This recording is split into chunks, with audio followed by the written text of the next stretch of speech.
Les agents de l'Office ivoirien des parcs et réserves, les populations riveraines et autres acteurs en charge de protection du mont Péko étaient récemment en session ordinaire pour non seulement évaluer les activités menées sur la période 2022-2023, mais surtout plancher sur les stratégies pour mieux protéger ce patrimoine.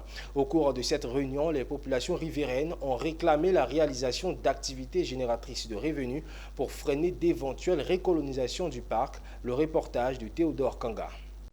Les membres du comité de gestion locale du parc national du Mont Péko étaient en section ordinaire le 30 janvier à la salle Sori Sangaré de la préfecture de Diokwe. Le bilan des activités menées et les stratégies de protection du parc étaient entre autres les points inscrits à l'ordre du jour. À en croire les agents de l'OIPR, les indices des animaux et oiseaux montrent la recolonisation du parc. La forêt a également repris ses droits sur les plantations de cacao.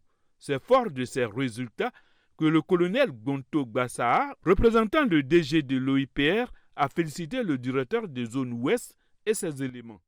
Malgré le manque de moyens financiers, nos collaborateurs sur place ont pu mener quelques patrouilles de protection, de surveillance du parc et ils nous ont donné les résultats que vous avez vus.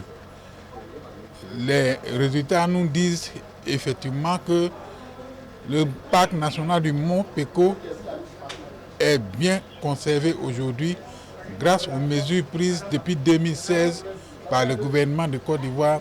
Aujourd'hui, il n'y a plus de population à l'intérieur du parc avec les sensibilisations qui ont été menées par le gouvernement.